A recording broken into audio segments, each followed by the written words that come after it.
All right, welcome to today's explainer of some truly incredible ancient source materials. We are going on a deeply emotional, almost cinematic journey through humanity's oldest stories today. So I want you to just picture it, a moonlit forest, a starry sky, and a path stretching out right into the dark, because that is the path we are walking together. We're going to explore how myths from literally all over the world, from ancient Mesopotamia and the Egyptian Book of the Dead, to the folklore of Baba Yaga, the Selkies, and the spiritual heart of India, how they all somehow share this one unified blueprint.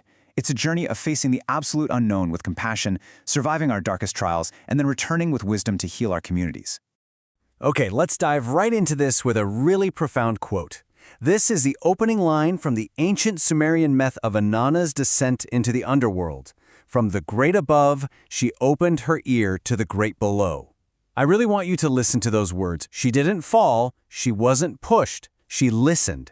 She willingly abandoned heaven and earth to descend into the realm of the dead.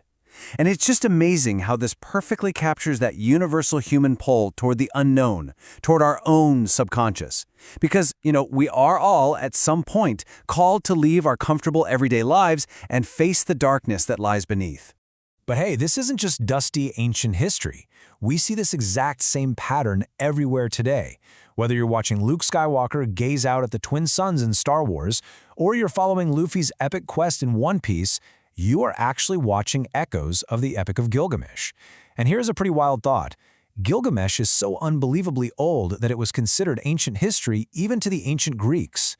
Modern epics, ancient myths, they all share a single secret recipe for storytelling.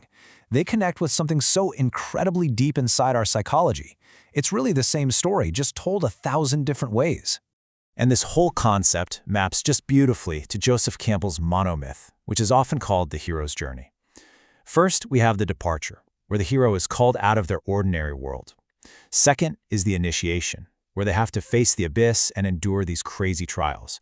And finally, the return, where they come back completely transformed, carrying a boon, like a gift or newfound wisdom to share. This is the three-part psychological map for spiritual evolution that we're going to use to navigate these ancient texts today. Step 1 of this blueprint: departure. Answering the call. It's completely fascinating how the characters in Gilgamesh act as a mirror for our own psychology when we start a journey. You've got Gilgamesh himself as the hero, but honestly, he's basically ancient history's most arrogant action star. He's driven by this massively inflated ego. He's two-thirds divine, but he is absolutely terrified of death. Then there's Enkidu, acting as the shadow archetype. He's this wild man connected to nature who acts as the emotional catalyst, really pushing Gilgamesh out of his comfort zone. When we answer our own call, we're usually pushed by our own shadows. We seek out mentors for clarity, like Shamash, and we strive to find that wise old man, like Utnapishtim, hoping they have all the answers we desperately think we need. We actually see this exact same thing in the Popol Vuh, which is the creation story of the Quiche Maya people. In this myth, the Maya hero twins, Hunahpu and Xbalanque, face their own call to adventure. But their call doesn't come from some grand desire for eternal life. It's a terrifying summons. Their really noisy ball playing ends up offending the lords of Siboba, the underworld. So they get called down into the dark to play a fateful ball game. Their departure is a literal descent to face the lords of death, illness, and darkness head-on. Which brings us to part 2, initiation, facing the abyss. Let's jump back to the Sumerian goddess Inanna. To enter the underworld to see her sister, Ereshkigal, who is the queen of the dead, Inanna has to pass through 7 gates, stripping off her royal clothing and jewelry at every single one. Her crown, her lapis beads, her royal robe, gone. It's incredibly similar to the Egyptian Book of the Dead, where the deceased has to stand completely bare to have their heart weighed against a feather. When Inanna asks why she has to strip, she's told, "Quiet, Inanna, the ways of the underworld are perfect." And man, what a profound metaphor. You literally cannot face the deepest parts of your unconscious mind or the ultimate unknown while clinging to your worldly status. You've got to strip it all away. And the trials, they only get harder from there. In the Popol Vuh, the hero twins have to survive the terrifying houses of Xibalba, dealing with everything from total darkness to shrieking bats. Much like the heroes in Russian folklore who have to face the terrifying, unpredictable witch Baba Yaga in her chicken-legged hut, these twins don't survive through brute force. They survive using cleverness and compassion. In Razor House, surrounded by these slashing stone blades, they don't try to fight the knives. They actually speak to them. They promise the blades the flesh of animals in the future, and the knives just stop moving. They outwit destruction by striking a balance with it. It's such a brilliant lesson in using wisdom and compassion rather than aggression to navigate the abyss. Part 3: Rebirth from the Ashes. Okay, let's talk about the Norse concept of Ragnarok. This translates to the fate of the gods, or the twilight of the gods, and it is a myth describing the absolute end of times.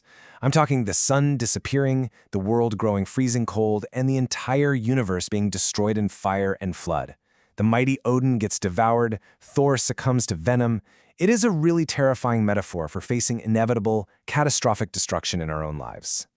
But here is where it gets incredibly real. Scholars actually think the myth of Ragnarok was inspired by a real, terrifying year, 536 CE.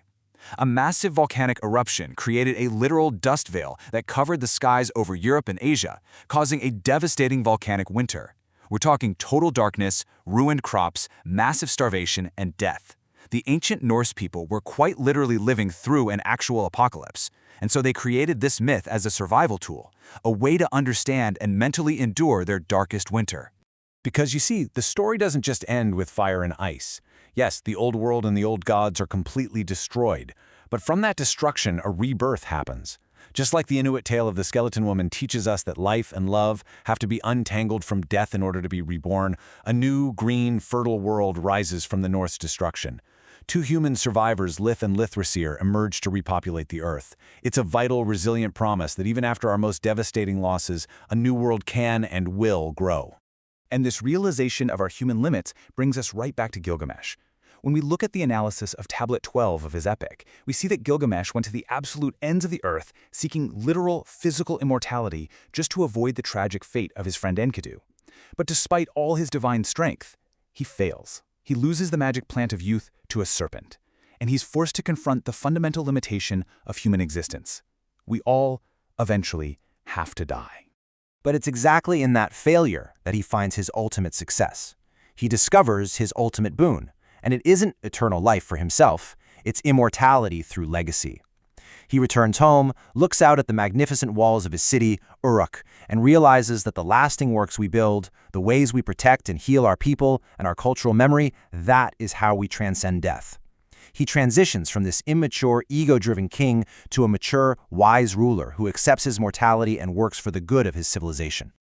And that leads us to our final act, the return. Returning to heal society. To really get a grip on this, we're going to look at the Hindu epics and the core concept of dharma.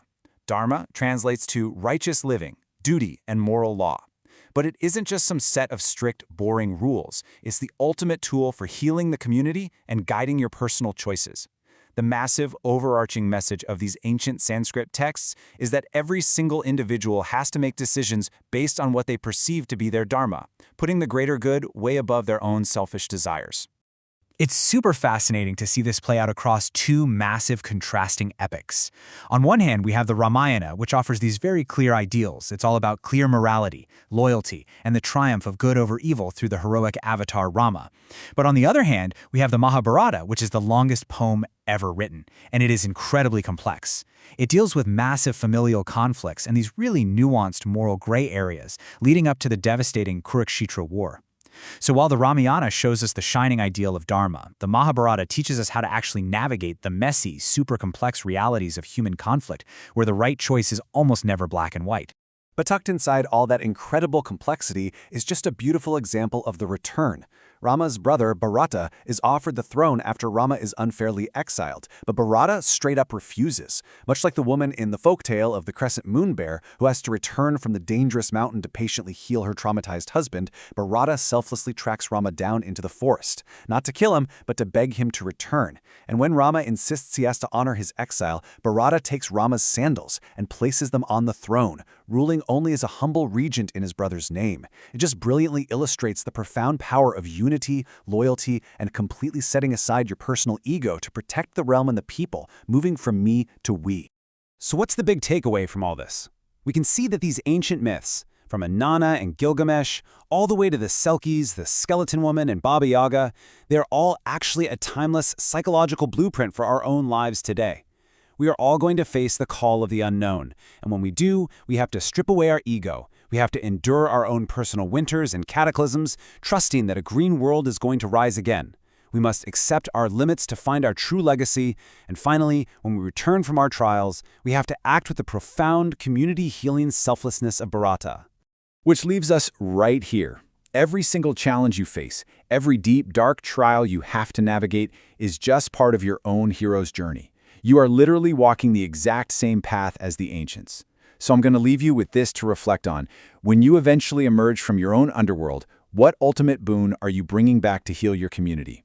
Thank you so much for joining me for this explainer of our ancient source materials. Keep learning, keep reflecting, and I'll see you next time.